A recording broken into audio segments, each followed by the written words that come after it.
Hello दोस्तों, कैसे हो? आपका स्वागत है त्रिपान स्टडी सेंटर में। यहाँ पर जो हम करने जा रहे हैं पेपर है कक्षा 9वीं के विद्यार्थियों के लिए है। देखा जाए तो ये question paper exam point of view से काफ़ी महत्वपूर्ण रहेंगे।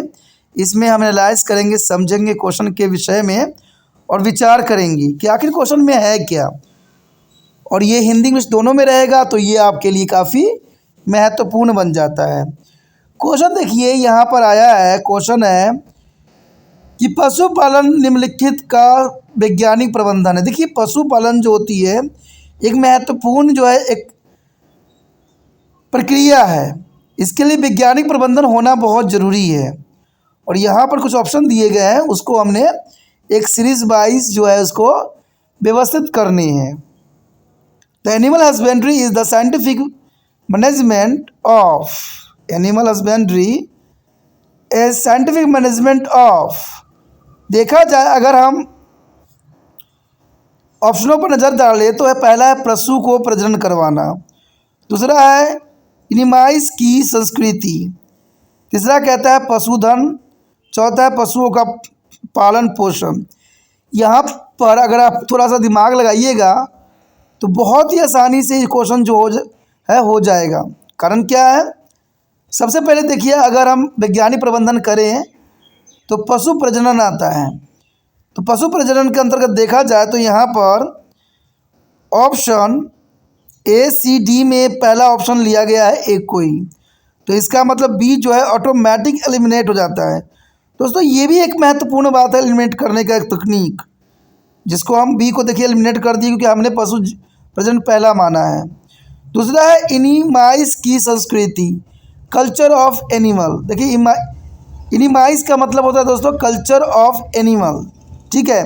लेकिन कल्चर ऑफ एनिमल तो यहाँ पर आ नहीं सकता, ये गलत स्टेटमेंट दी गई है। अब देखिए, जैसे मैंने इसको गलत बोला, इसमें से कई जो है एलिमिनेट हो जाते हैं। अब देखिए किसमें यहाँ पर दूसरे नंबर पर जो है दूसरा दिया गया जो गलत है। जिस चीज़ में दूसरे नंबर पर है वो सारा गलत है। तो इसमें इसका मतलब देखिए, ए गलत हो गया, सी गलत हो गया, बी गलत हो गया, ये तीनों के तीनों जो हो गया गलत। अब सिर्फ हमारे समक्ष एक ही ऑप्शन शेष रह गया, डी। तो इसका मतलब पशुधन निम्नलिखित वैज्ञानिक प्रबंधन के लिए पशु प्रजनन, पशुधन और पशुओं का पालन पोषण, ये ऑप्शन आपका जो है करेक्ट जाएगा। यानी देखा जाए तो ऑप्शन यहाँ पर जो है डी सही है। और डी होने का कारण क्या है? कुछ आपको फैक्ट भी पता होना चाहिए कि आखिर हमने डी को सही क्यों कहा।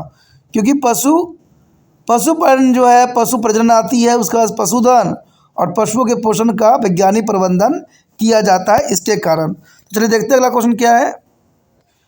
आगे हमारे समक्ष क्वेश्चन आया है, क्वेश्चन है किसी वस्तु की शक्ति का व्यंजन इसके बराबर होता है। यानी देखा जाए तो शक्ति किसके बराबर होता है। क्वेश्चन यहाँ पर साफ और क्लियर है कि शक्ति किसके बराबर होता है। Expression of the power of an object is equal to the expression for the power of object is equal to. Option कहता है कि शक्ति बराबर किया गया कार्य गुना समय होता है। बी कहता है शक्ति समय कार्य किया गया, यानी समय कार्य किया गया। और सी कहता है शक्ति जो होता है किसके बराबर होता है, कार्य पूरा करने का समय। डी कहता है शक्ति बराबर बल गुना विस्थापन। तो इसमें से आपको जो है सही ऑप्शन को चुनना है और बताना है कि कौन सा स्टेटमेंट यहाँ पर सही है। अगर आपने पढ़ा होगा कि शक्ति वह दर है जिस पर कार्य किया जाता है, यानी शक्ति की परिभाषा क्या है कि शक्ति वह दर है जिस पर कार्य किया जाता है। Mean the power is the rate at which the work is done. The power is the rate at which work is done. इसका मतलब देखा जाए तो यहाँ पर ऑप्शन सी सही जाएगा, क्योंकि शक्ति कार्य पूरा करने का समय, तो यही तो डेफिनेशन हमें बता रहा था ना। तो इसका मतलब आपका ऑप्शन सी सही है, आप ऑप्शन सी के साथ जा सकते हो। चलिए देखते हैं अगला क्वेश्चन क्या आया है। अगला क्वेश्चन हमारे समक्ष आ गया है। क्वेश्चन है कि निम्नलिखित में से गलत कथन को आपको चुनना है। यहाँ पर कुछ आपको कथन दे दी गई है, उनमें से जो है गलत स्टेटमेंट को चुनना है कि गलत स्टेटमेंट इसमें से कौन सा है। Find out the wrong statement from the flowing.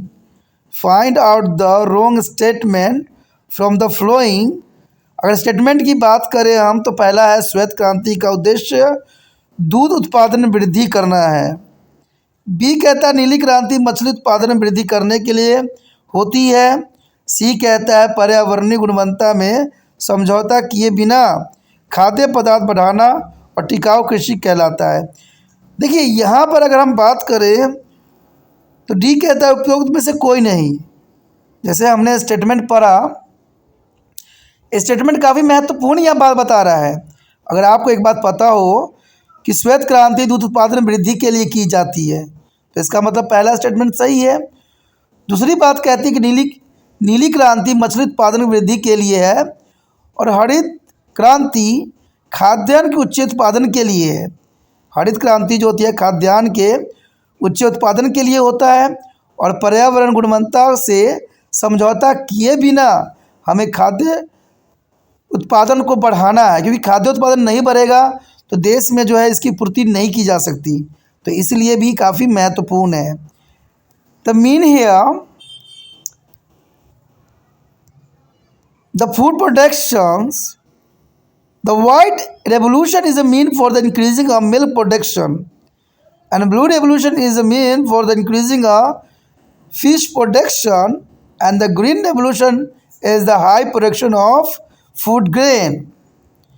Sustainable agriculture is increase the food production without compromising with environmental quality. It means to the option D correct। यानी देखा जाए तो इनमें से गलत कथन तो कोई भी नहीं है, ना तो ए है, ना तो बी है, ना ही सी है, तो इसका मतलब यहाँ पर डी ऑप्शन आपका सही जाएगा। आप डी ऑप्शन के साथ जा सकते हो क्योंकि डी ऑप्शन जो है गलत कथन है, क्योंकि सारे तो ऑप्शन सही गए तो डी ही एक हो सकता है इसका आंसर के अंतर्गत। तो चलिए देखते हैं अगला क्वेश्चन क्या है। The next question on your screen question है केंद्रक के अलावा अन्य अंगक जिसमें डीएनए होता है। देखिए केंद्रक के अलावा अन्य अंगक जिसमें डीएनए होता है वो कौन है, ये काफ़ी महत्वपूर्ण यहाँ पर क्वेश्चन बनता है। द क्वेश्चन है organelles other than to nucleus containing a DNA is। You know that question is very interesting। Organelles other than the nucleus containing DNA is option A endoplasmic reticulum, B Golgi उपकरण, and C mitochondria and D lysosome।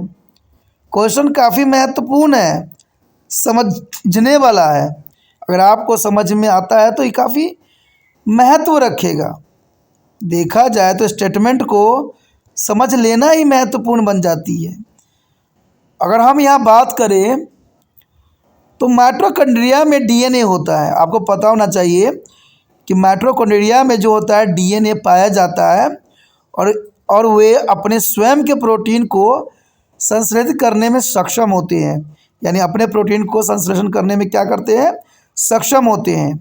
उन्हें अर्धस्वायत्त अंगक के रूप में भी जाना जाता है, यानी हम इसे अंगक रूप में भी जानते हैं। तो ये काफ़ी महत्वपूर्ण बात है।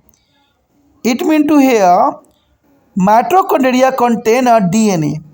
Mitochondria contain a DNA and are able to be synthesis their own protein। They are able to synthesize their own proteins and they are also known as the semi-autonomous organelles। There is also known as a semi-autonomous organism। It means to the option C is correct। देखा जाए तो option C सही है, mitochondria. तो C option के साथ आप जा सकते हो। चलिए देखते हैं अगले क्वेश्चन किसके साथ हम जा सकते हैं।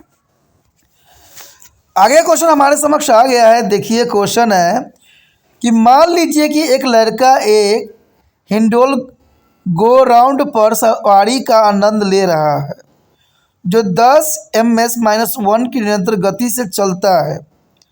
इसका तात्पर्य ये है कि लड़का है किस अवस्था में है।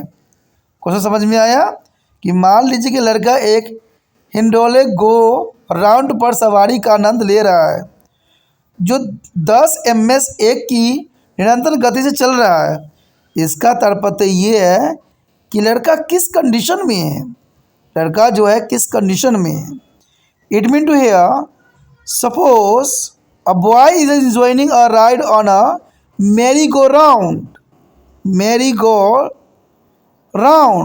is moving with the constant speed of 10 ms-1 and it is the impulse that the boy is. That's an important question here. क्या बच्चा आराम पर है, या बी बिना किसी त्वरण को चलना, या सी त्वरित गति में, या डी एक सामान्य वेग से चलना। क्वेश्चन काफ़ी महत्वपूर्ण है। अगर इसको हम समझे, in a merry go round the speed is a constant but velocity is not a constant. You know that the merry go round the speed is a constant but velocity is not a constant because its direction goes on the changing. There is acceleration in the circular motion, so we can say that the boy is a accelerating motion. The boy is a accelerating motion. अगर इस बात को अगर हम simple शब्दों में समझें तो मैरी गो राउंड में गति स्थिर होती है। जो मैरी गो राउंड अगर आप बैठते हो उस पर तो गति स्थिर होती है, लेकिन वेग स्थिर नहीं होती है। उसमें वेग स्थिर उसमें होता नहीं है क्योंकि इसकी दिशा बदलती रहती है। दिशा जो होती है हमेशा बदलती रहती है, यानी गोलाकार गति में त्वरण होती है। जो गोलाकार घूमते हैं तो उसमें गति त्वरित करती है। तो हम ये कह सकते हैं कि लड़का त्वरित गति में है, यानी एक्सेलरेशन में बच्चा जो है बैठा हुआ है। तो इसका मतलब ऑप्शन कौन सा जाएगा सही? सी, त्वरित गति में। इसका मतलब यही हुआ दोस्तों कि बच्चा जो है त्वरित गति में है क्योंकि वो सिर्फ घूम रहा है। तो देखा जाए तो ये काफ़ी महत्वपूर्ण है कि आंसर जो है in a accelerating motion. C option is correct.